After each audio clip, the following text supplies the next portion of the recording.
Сәлем достар, сіздермен барлық сіздер үшін анасы. Ойнағымыз келетін ойындар аз емес, бірақ біздің компьютеріміз, ПК-мыз, ноутбугымыз нашар болатын, біз ол ойындарды ойнай алмаймыз.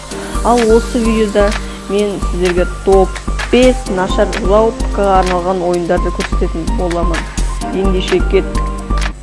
5-ші орында Counter-Strike 1.6 ойыны. Бұл ойынды білмейтін адам жоқ шығар. Бұл ойынды балалар да, ересектер де, аталар да тіпті ойнайтын болып кетті. Бұл ойынның ерекшеліктері, бұл тек қана бір-бірімен атыс емес, зомби, серф, паркур деген секілді ойындары бар. Бұл ойынды нашар ПК-лар, ноутбуктар, компьютерлар оңай тарта алады. Ал ендеше 4-ші орынға да кеттік. Ал 4-ші орында Dota 2 ойыны. Бұл ойынды жақсы деп, жаман деп айтатындар өте көп. Бұл ойын нашар ПК-ларға, ноутбуктарға, компьютерларға арналған ойын.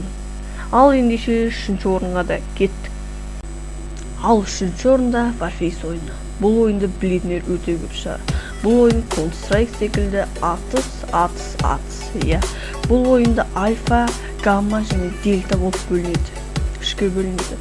Бұл ойын тегін және mail.ru-мен байланысты. Ал ендеше 2-ші орынға да кеттік. Ал 2-ші орында Euro Truck Simulator 2 ойыны. Бұл ойынды сіздер Steam арқылы достарыңызбен ойнай аласыздар. Бұл ойын әрине симулятор, өз атына сай. Бұл ойын ақшалай тұрады, достар, бірақ бәрі ақшаға тіреліп қалған жоқ, достар. Бұл ойынның пираткасында жазып алуға болады. Ендеше 1-ші орынға да кеттік. Ал 1-ші орында кезгі ойыны. Бұл ойынды нашар ПК-лар тарта алады. Достар, дұрыс естіген жоқсыздар, нашар ПК-лар тарта алады. Ал бұл ойынды Steam арқылы ойнап, достарыңызбен де ойнауға болады. Бірақ бұл ақшалай. Бірақ бағанағыдай айтып кеткенде бұл ойынның пираткасы интернетте толып тұр. Сондықтан оны жазып алыңыздар, өтінемін.